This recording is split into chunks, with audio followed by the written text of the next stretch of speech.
Хүргэе. Намайг Халиуна гэдэг зочд буудлын менежментийн чиглэлээр зөвлөгөөчлөгөө үзүүлдэг юм байна. Өнөөдрийн та бүхэнтэйгээ ярилцах сэдэв маань нутгийн иргэдэд тулгуурласан аялал жуулчлалын шинэ хандлага, бодит туршлагын талаар ярих болно. За өнөөдрийн презентацийн агуулга бол ерөнхийдөө 4 хэсэгт хуваагдаж байгаа. Нутгийн иргэдийн тулгуурласан аялал жуулчлал гэдэг үүний талаарх ойлголт хэдүүлээ энэ нэг ойлголттой болцгаая. За тэгээд зүүн өмнөд Азийн орнуудын хамтын нийгэмлэгийн хүрээнд одоо хэрэгжүүлдэг нутгийн иргэдэд тулгуурласан аялал жуулчлал эрхлэх стандарт гэж байдаг. Үүнээс бидэнд өөрсдөндөө хэрэгтэйгээ санаануудаа олж авъя. За тэгээд шилдэг туршлага буюу Меконг мөрнийг одоо түшгэлсэн Вьетнам улсын маш одоо олон жуулчдад, олон сая жуулчдад хүртээ идэж байгаа энэ аяллаа хөтөлбөрийг жишээ олгон. За ингээ хамгийн сүүлд нь Монгол улсад яг энэ зүүн өмнөд Азийн хэлбэрээр хөгжүүлэх боломжтой өртөөчилсөн аяллаа бүтээгдэхүүнийг бол санал болгож байгаамаа. За 1960-аад оны үед бол аялал жуулчлалыг бид эдийн засгийн хувьд маш их өрөг өжтэй салбар гэдэг талаас нь хардаг байсан. Ажлын байрыг нэмэлдүүлдэг юм байна. За тухайн одоо орон нутгийн орлогын татварыг одоо нэмэгдүүлдэг юм байна гэдэг талаас нь валют оруулж ирдэг. Окей, их гоё салбар байна гэж алга таш хүлээж авч ирсэн бол 1970-аас 1980-аад оны үед юу ажиглагдсан бэ гэхээр өөр одоо шинэ үзэгдлүүд ажиглагдсан. Аялал жуулчлалыг дагаад манай нийгэм соёлд бол маш олон сөрөг нөлөөллүүд ажиглагдах юм байна шүү. Тэгэхээр бид нар аялал жуулчлалыг зөвхөн эдийн засгийн өргөөжийг хараад байхаасаа илүүтэйгээр манай орон нутгийн иргэдийн амьдралын одоо тэр нийгэм соёлын орчинд яаж өөрчлөгдөд байгаа юм бэ гэдэг сөрөг нөлөөллийг анзаарч харж судлах, түүнийг одоо багасгах ажлуудыг хийх ёстой юм байна гэдэг ойлголтуудыг судлаачид бол гаргаж ирсэн. За яг энэ үеэс ихсүүлээд нутгийн иргэдэд тулгуурласан аялал жуулчлалын одоо ерөнхий үндсэн суурь ойлголт бол гарч ирж байсан боловч 1990-ад оны үеэс доктортой хөгжил буюу Sustainable Development гэдэг асуудал дэлхийн нийтийн одоо анхаарлыг татсан буюу байгаль орчины асуудлыг бид нар бол аялал жуулчлалд бол хамруулан ойлгож эхэлсэн. За энэ үеэс буюу 1990-ад оноос нутгийн иргэдэд тулгуурласан аялал жуулчлал бол ерөнхийдөө яг төгс утгаараа хөгжих суурь одоо болсон он жилүүдээс судлаачид бол үзэж байгаа юм билээ. За доктортой хөгжил гэдэг зүйл юу вэ гэхээр нутгийн иргэдэд тулгуурласан аялал жуулчлал одоо бол яг олон улсад бол ерөнхийдөө тренд болох хандлагатай болж байна. Энэ нь заавал яг дан ганц нутгийн иргэдэд тулгуурласан аялал жуулчлал ихээсээ илүү хөдөөгийн аялал жуулчлал буюу яг нөгөө ковидын дараах цар тахлын дараа иргэд маань өмнөх хэлтгэлүүдээр ярьсан тийм оюун санааны өөрийгөө одоо нээж илрүүлэх за мөн оюун дархлаагаа дэмжих байдлаар хөдөө орон нутагт руу аялахаас гадна хөдөө орон нутагт байгаа одоо тэр эмзэг бүлэг давхаргын хүмүүсийг бид нар аялал жуулчлалаас гадна орхиж болохгүй байна гэдгийг манай аялагчид маш сайн ойлгосон. Тийм ч утгаараа энэ нитаж буюу нутгийн иргэдэд тулгуурласан аялал жуулчлал гэдэг зүйл маань өөрөө тренд болж байгаа. Үүнээсээ гадна 2030 он гэхэд дэлхийд даяараа бид нар 17 үүрэг амлалт зорилгыг бол тавьчихсан байгаагийн 4-5 одоо зорилтод яг бодитойгоор одоо үр дүнд хүрэх боломжтой гэдэг энэ аялал жуулчлалын төрөл байгаад байгаа. Тэгэхээр нутгийн иргэдэд тулгуурласан аялал жуулчлал гэж юу вэ гэдэг тодорхойлолт бол мэдээж тухайн төслийн зорилго за төсөлд оролцож байгаа оролцогч талуудын одоо шалтгаалаад өөрөөр тодорхойлолтууд гарч ирдэг боловч эндээс хамгийн одоо төсөд ойртох тодорхойлт гэх юм бол орон нутгийн иргэд нэгдүгээрт бол өөрсдийн хүсэл сонирхлын үндсэн дээр за тухайн одоо байгаль орчноо хамгаалах, нутгийн ёс заншлаа таниулах замаар аялал жуулчлалын үйл ажиллагаанд оролцож түүнээсээ шууд өр өгөөж хүртэх одоо төрлийн аяллыг бол бид нар нутгийн иргэдэд тулгуурласан аялал жуулчлал юм а гэдэг. Тэгэхээр энэ дээрээс бид нар түлхүүрийг харах буюу өөрсдийн хүсэлтийн дагуу гэдэг үг байгаа. Гэтэл манай улсын хувьд ямар одоо асуудал яагаад энэ олон төсөл хөтөлбөрөд хэрэгжээд урт хугацаанд амжилт олохгүй ингээд байгаад байгаа вэ гэхээр нэгдүгээрт манай иргэд маань өөрснөө энэ улирлын чанартай 3 одоо сар ажиллаад нэг хэдэн дүүрэг болохоос илүү өөртөө одоо маллаад эндээс хангалттай үр шимийг хүртээд байгаа учраас илүү одоо ажил болгоно гэж бас хараад ах шиг байгаа. Мөн үүнээсээ гадна аялал жуулчлалын талаарх ойлголт өөрсдөнд нь бас бага байгаад байгаа. Тэгэхээр бид нар аялал жуулчлалыг нутгийн иргэдэд тулгуурласан аялал жуулчлалыг хөгжүүлнэ. Энэ нь бол өөр экологийн аялал жуулчлалын одоо эко аялал жуулчлалын одоо бодит хэлбэр энийг л хөгжүүлчихвэл яг болох гээд байна гэж ярихаасаа илүү тухайн орон нутгийн иргэд өөрсдөө гадаадаас жуулч авахтаа хэр бэлэн байгаа юм бэ, хэр happy байгаа бэ гэдгийг нь бид нар эхлээд нь тодруулж үзэх ёстой. Тэгжээж бид нар шууд аялал жуулчлалаа хөгжүүлэх тухай ярих уу эхлээд орон нутгийн иргэдтэй аялал жуулчлалын талаарх ойлголтыг нь зөв өгөх үү гэдгээ шийдэх ёстой. Тэгэхээр сүүлийн одоо 10 жилийн хувьд бол олон улсад аялал жуулчлалын одоо стратеги төлөвлөх одоо хөтөлбөр боловсруулж байгаа менежерүүд маань ямар бичиг баримтан дээр үндэслэж одоо энэ стратеги төлөвлөгөөгөө боловсруулдаг болсон бэ гэхээр тухайн орон нутагт амьдарч байгаа хүмүүсийн perception буюу аялал жуулчлалын талаарх мэдлэг ойлголт нь ямар түвшинд байгаа. Эерэг тал руу илүү мэдээд байна уу? Аялал жуулчлалын одоо сөрөг тал руу илүү хараад байна уу гэдэг энэ импактын судалгаануудыг хийдэг болсон байна. Тэгэхээр аялал жуулчлалын хөгжлийн төвийн захиалгатаагаар 21 аймагт бол орон нутгийн иргэдийн мэдлэг ойлголтын талаарх судалгааг бол Монгол улсад хийсэн. Миний би хоёр одоо профессор Бөхшө Бэлэг сайхан амар жаргал агшихаа одоо багийн бүрэлдэхүүнтэйгээр энэ судалгааг хийсэн байна. Тэгэхээр судалгааны яг та бүхэн дэлгэрэнгүй мэдээллийг хөгжлийн төвийн цахим номын санд бол олон нийтэд нээлттэй тавигдсан байгаа. Тэгэхээр өнөөдрийн илтгэлийн хүрээнд бол хамаарах хэсэг нь бол энэ судалгаа маань бол ерөөсөө орон нутгийн иргэдийн бид нар мэдлэг ойлголтыг нь дөрвөн нөлөөллөөр нь бол салгаж харж утсан байгаа. Эдийн засаг, нийгэм, соёл, байгаль орчин, улс төр. За ер нь бол доктортой хөгжлийн өрөөнд бол эдийн засаг, нийгэм, соёл, байгаль орчин гэдэг энэ гурван одоо багныг авч үздэг байсан бол 2006 оноос хойш аялал жуулчлалын судалгааг бол судлаач Чой болон Саракая нар бол улс төрийн оролцоо буюу иргэд өөрсдөө бодлогын одоо төвшөнд оролцох хэрэгтэй байна. Түүнээс биш зүгээр нэг эдийн засгаас нэг аялал жуулчлалаас нэг $10 $20 олох болцоос илүү бодлогын төвшөнд нь оролцоог нь хангахгүйднээсээ бид нар улс төрийн нөлөөллийг судлах ёстой гэсэн одоо зүйлсүүдийг дэвшүүлснээр одоо бол аялал жуулчлал бол энэ дөрвөн импактаараа судалж үздэг болжээ. За ингээд судалгааны үр дүнд бол хамгийн сонирхолтой нь одоо ногооруулсан байгаа гурван нөлөөлөл бол 21 аймгийн дунджаар бол иргэд аялал жуулчлалыг харьцангуй эрэг талаас нь хард юм байна. Аялал жуулчлалд бол манай ажлын байрыг нэмэгдүүлдэг юм байна. За орон нутгийн тэр татварыг орлогыг бол бүрдүүлж чаддсан юм байна. Дээрээс нь нийгэм соёл талаасаа манай орон нутгийн нэр хүндийг өсгөдөг юм байна. Мөн одоо манай ёс заншлыг хамгаалахад бол оролцоотой байж аялал жуулчлал бол хөгжих хэрэгтэй юм байна гэдэг талаас нь хардаг. Энэ дэр ганцхан улаасан байгаа хэсэг бол байгаль орчин. Аялал жуулчлал хөгжих тусам манай байгаль орчинд ороотод байна гэдгийг бол нийт одоо 21 аймгийн судалгаанд оролцсон 4000 гаруй хэрэгэд маань бол давуу байдлаар бол хариусан. Энэ дэр T-тестийн судалгаагаар хийж үзэхэд за тэгэхээр энэ дэр бид нар ямар байдал арга хэмжээ авах хэрэгтэй юм бэ гэхээр аялал жуулчлалыг нутгийн одоо тэр орон нутагт нь хөгжүүлэхийнхаа өмнө орон нутгийн иргэд нь өөрсдөө энэ байгаль орчныг хамгаалах ажил үйлсэд та бүхэн өөрснөө оролцоотой байх хэрэгтэй. Энэ дээр одоо нөгөө жинхэнэ нутгийн иргэдэд тулгуураас аялал жуулчлалын өөрийнх нь тэр нөхөрлөлийн зарчим дээр үндэслээд нөхөрлөл одоо бүлгэрээ байгаль орчныг хамгаалах оролцоонд иргэд өөрсдөө энэ дээр байх хэрэгтэй маа гэдэг талаас нь хамгийн түрүүнд ойлгуулж өгнө. Ингээд мэдлэг ойлголтыг нь бид нар аялал жуулчлалын талаар өгсөний дараа яг одоо нөгөө энэ төрлийн аялал жуулчлалыг хөгжүүлэхэд бол иргэд маань сургалтандаа сэтгэл зүйн бол бэлэн болно гэж үзэж байгаа. За зүүн өмнөд Азийн хувьд бол яг ерөнхийдөө аялал жуулчлалыг бол яг ялангуяа энэ community based туризмыг маш одоо олон жилийн одоо судалгаан дээр дэлхийн аялал жуулчлалын байгууллага олон судалгаануудын төслүүдийн хүрээнд маш амжилттай хэрэгжүүлж байгаа учраас энэ дээр хэрэгжиж байгаа одоо яг одоо хэрэгжиж байгаа стандартыг бол жишээ олгож оруулж ирсэн байгаа. Тэгэхээр нутгийн иргэдэд тулгуураас аялал жуулчлал гэдэг манай Монголын одоо аялал жуулчлалын хувьд юу гэж ойлгож байна гэхээр яг нэг destination-ээс нөгөө destination орох замаараа нэг малчин айлаар оруулаад морь унуулад за нэг цай чанж байгаа юм хоол хийж байгаа зургийг даруулад энийг нутгийн иргэдэд аялал жуулчлал гэж ойлгоод байгаа боловч энэ нь өөрөө community буюу нэг иргэн дээр нэг өрхтөр тулгуурлаж явах тухай биш. Энэ бол нөхөрлөл байдлаар одоо бүлгэрээ хамтдаа ажиллах хэвээр ийм ойлголт байгаа юм. За тэгэхээр энэ дээр бид нар нэтажиг хөгжүүлэхдээ анхаарч үзэх хэвээр асуудлууд нь бол менежментийг нь хийх ямар багаар хийх юм. За тэгээд нийгмийн сайн сайханд буюу тухайн орон нутагтаа аялал жуулчлалаас нэг өрх $5 олох тухай биш. Тухайн одоо аялал жуулчлалыг хөгжүүлснээр нийгэм соёлын хувьд ямар одоо давуу тал хувь нэмрийг оруулах боломжтой юм гэдэг талаас нь харах хэрэгтэй. Мөн байгаль хамгаалалтаа тэд нар одоо ямар стандартыг хэрэгжүүлэх ёстой юм, байр сууц, хоол үйлдвэрлүүлэлт бүх зүйлс маань стандарттай бол явдаг.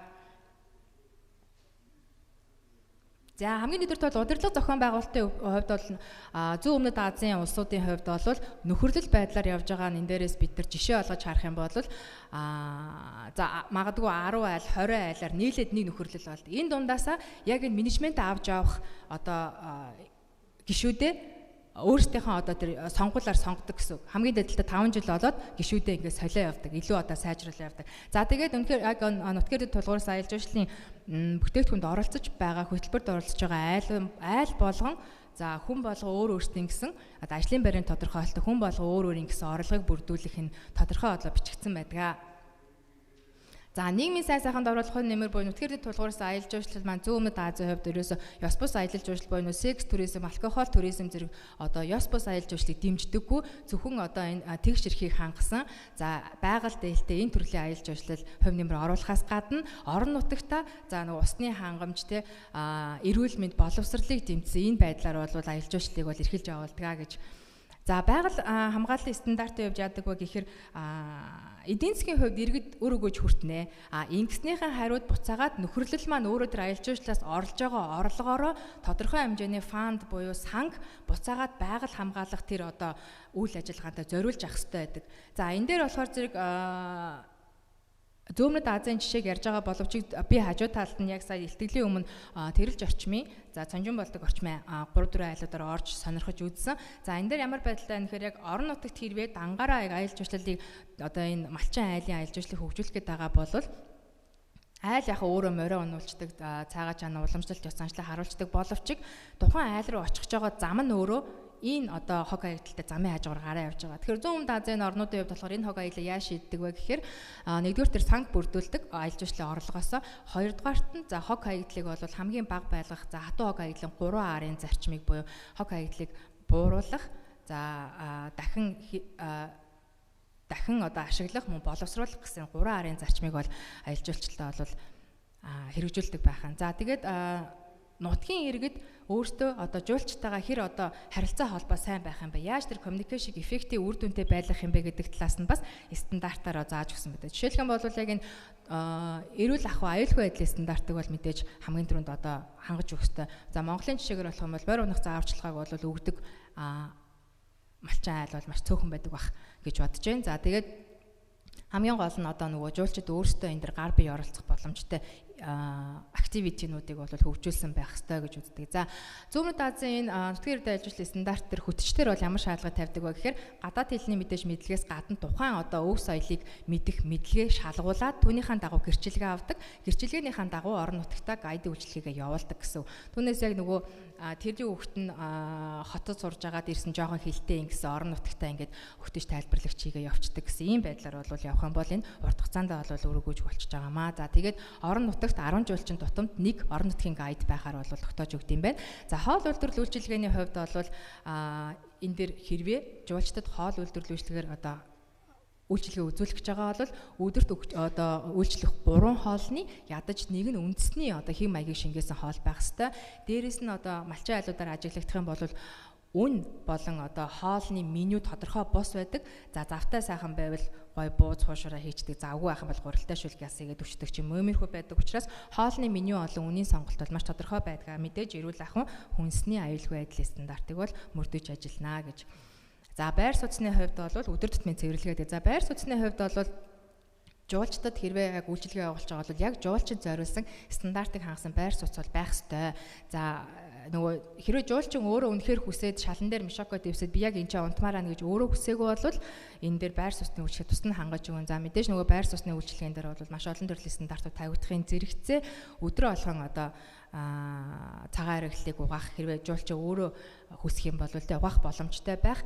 За буюу одоо мэдээж угаалгын машиныг яаж шийдэх юм тийм ээ, сумын төв рүү явуулах юм уу, эсвэл өөртөө нөгөө нарны эрчим хүчээр ажилладаг байх боломжийг хангах юм уу гэдэг байдлаас нь бүгдийг бодолцож үзэж төлөвлөх ёстой.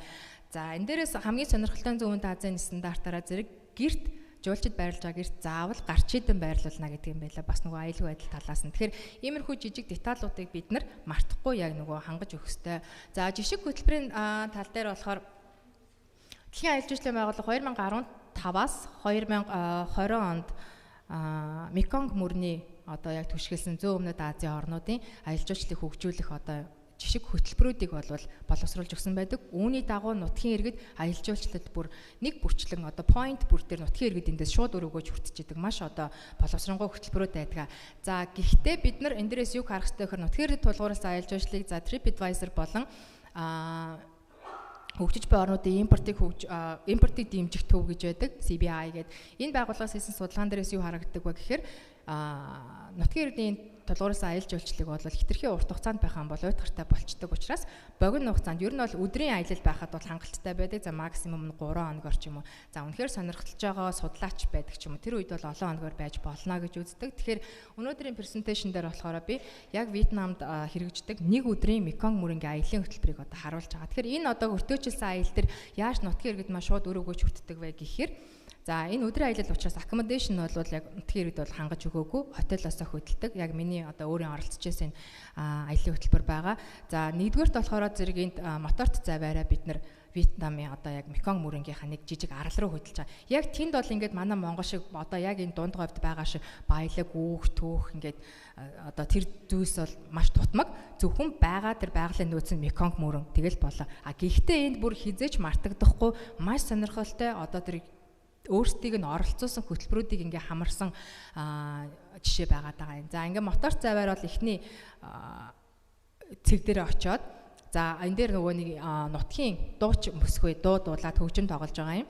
За тэгээ энэ дээрээс бүх одоо энэ хийж байгаа активитинууд маань нэг багцынхаа үнэнд бол багтчихсан. За дээрэс нь яг иргэдэд маань нөгөө жуулчид маань мэдээж нөгөө гарын тип болвол байнга өгч явж байгаа. За ингээд дараагийн маань нөгөө нэг цэгээс нөгөө цэг рүү хүрэх одоо transportation маань өөрөө ерөөсөө давтагдахгүй. Дээрээс нь зөвхөн орон нутгийн иргэд одоо яг хөлөглөж удирдах авч явж байгаа юм байна. Нэгдүгээрт нь тэр мотор цав байсан бол дараагийн бидний одоо ашигласан transportation бол юм илжигэн тэрэг байгаа. Яг энийг унаа явж байхдаа бид тэр тосгоны амьдралыг харах тэнцээ зураг хөрөг авах боломжтой болж байгаа. Дараад нь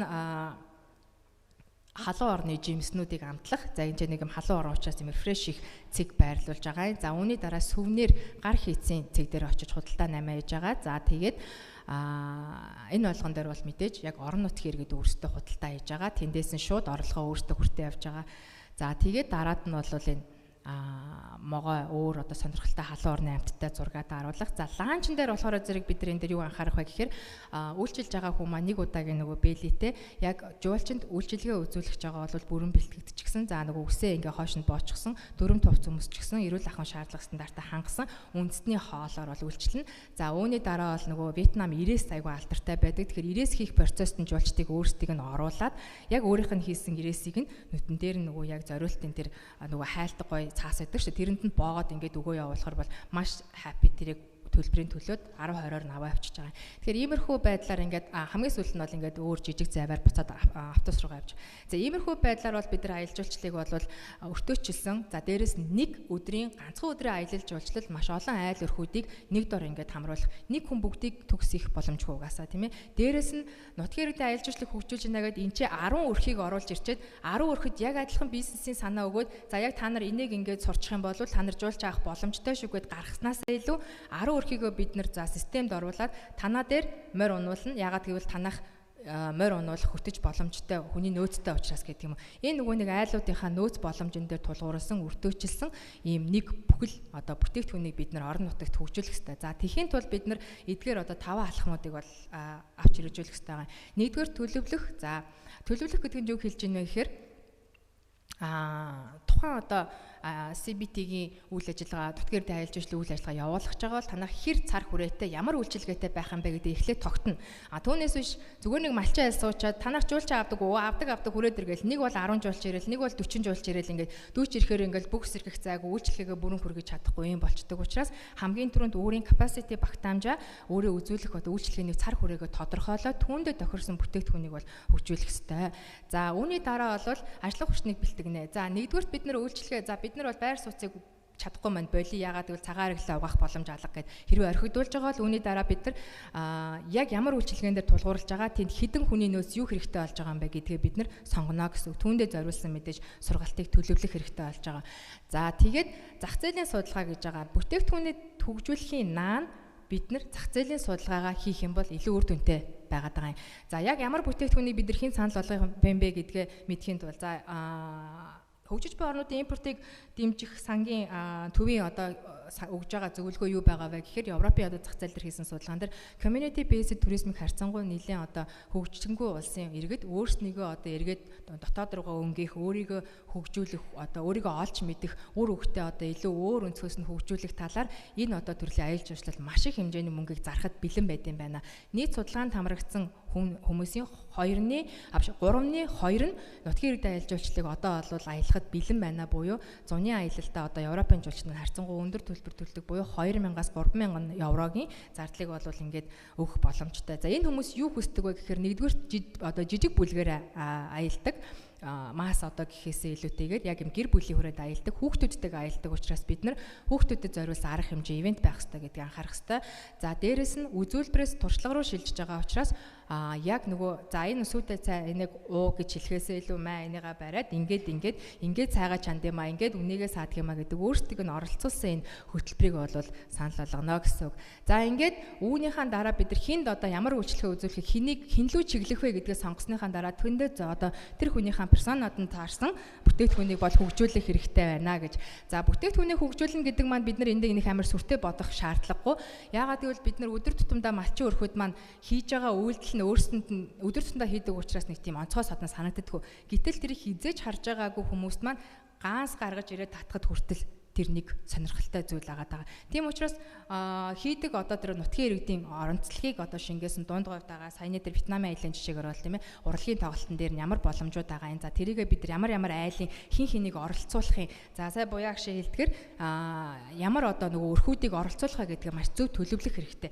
За дээрэс нь энэ дээр бид нар аялын бүтээгдэхүүнээ гаргахдаа яаж бүтээгдэхүүн гаргасныгаа цаашаа сурталчлах вэ? Өөрснөө сурталчилгаагаа хийгээд явах уу? Эсвэл цаашаагаа одоо тур оператор компаниудаас тусламж дэмжлэг авах уу? Олон улсын байгууллагуудаас тусламж дэмжлэг авах уу гэх байдлаар ингэ явна гэсэн. За тэгээ хамгийн сүүлд нь бол яг санал болгож байгаа хөтөлбөрөө бол хэлэхэд магадгүй энэ бас жишээ байгаа. Заавал 6 айлч гэдэг юм уу байх шаардлагагүй. За нэг өдрийн бүтээгдэхүүн байдлаар хэдүүлэх хөгжүүлээ. За дунд говийн хувьд болохоор Улаанбаатар хоттой ойрхон учраас өглөө эрт гараад эндээ бүтэн өдрийн хөтөлбөртөө ороод цаашаагаа үргэлжлээд ингээд явах боломжтой. За эсвэл бүр эндээ байрлаж явхад гол нь нөгөө сая цагаан сувргаа үзсэн одоо яах вэ гэхээр зэрэг хийх юмтай байх хэрэгтэй гэдэг. Тэгэхээр хийх юм нь юу юм бэ гэхээр бидний жинхэнэ нөгөө нутгийн иргэдэд аялж уучлын активитинууд байх хэрэгтэй. За энэ дээр хамгийн түрүүнд нөгөө бас энэ ч бас нэг эмгтээсээ хэлжсэн те аялал жуулчлал гэдэг бол зочлох үйлчлэх юм аа, зочлон үйлчлэх юм аа. Тэгэхээр угтах ёс. За тэгээд үүнийг бол бид нар яг нутгийн ёс заншлихын дагуу маш одоо хамгийн одоо анхны сэтгэлийг 2 удаа төрүүлэх боломжгүй байдаг гэдэг шиг энэ дээрээс нэгсүүлээд бид нар бүтээгдэхүүнээ одоо хамгийн ихний одоо анхаарах зүйл маань эндээс эхэлж байгаа. За тэгээд дараагийн айл руу явахдаа машинаараа биш магадгүй мориороо тимээгээрээ эсвэл алхаж явах зураа орчныхаа одоо тэр тайлбарыг орон нутгийн хөгтөч маань гоё домог түүхийг ярьж өгүүлдэг.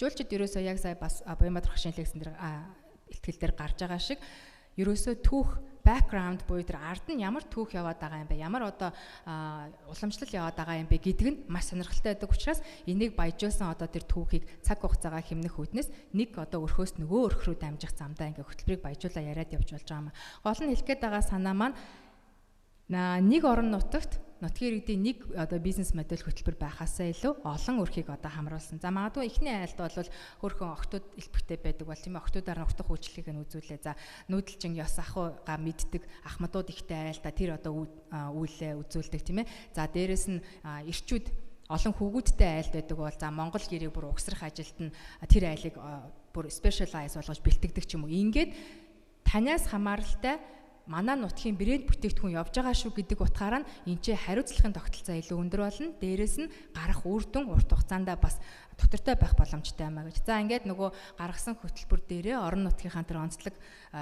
зүйлсүүдийг шингээсэн хөтөлбөр дээрээ шаардлагатай хүний нөөцийг бол чагсааж бичнэ. За чагсааж бичсэн хүний нөөцтэй зориулагдсан сургалтын хөтөлбөр. За сургалтын хөтөлбөр гэдэг дээр мэдээ за зан хандлага одоо тэр үйлчлэгийн сургалтууд байхаасаа гадна энэ дээр хамгийн чухал зүйл бол ерөөсөө эрүүл ахуй аюулгүй байдлын сургалт бөгөөд ёс зүй бизнесийн ёс зүй гэдэг зүйл бол одоо яг энэ бизнес эрхлэлтийн одоо маш чухал зүйл болж байгаа бөгөөд манай монголчуудад дутагддаг ганц зүйл байгаа. Хэрэгжүүлж чаддаггүй суралцахгүй байгаа юун сүртэй ингэж хүлээж авдаг юм хайнга зангаасаа болоод бид нар маш том алдаануудыг хийх магадaltaй байдаг учраас ёс зүй буюу ирсэн жуулчнаасаа мөнгө нэхэхгүй байх, ирсэн жуулчинтай эмэгтэй жуулчиндаа хүндэтгэлтэй хандах тий бэлгийн дарамтыг үзүүлэхгүй байх гэх талаас нь бол энэ зүйлийг одоо common sense гэдэг шиг дэлхийд байгаа энэ зүйлийг манай Монгол улсад үйлчлэгээний салбарт угаасаа л байдаг зүйл гэдэг талаас нь бид нар бэлтгэж явах хэрэгтэй. Тэгэхээр бид нар одоо байгаа урт хугацааны аялал жуулчлалын доктортой хөгжлийг хангахын тулд одоо энэ чиглэл рүү 10 жилээс нь за оюутан байхаас нэгсүүлээд бид нар энэ ойлголтуудыг зөв системтэй өгөх ёстой. Түүнээс биш яг одоо үйл ажиллагаа яг өрхийн одоо тэр амжиргаагаа аваа явах гэж ядаж байгаа одоо хүмүүсийг очиод та энийг сур, та ёс зүй сур, та олон улсын стандарт сур гэхээс илүү бид нар залуучуудад хандсан одоо сургалтын хөтөлбөрүүдээр явах хэрэгтэй байна гэж. За анхаарал хандуулсанд баярлалаа. За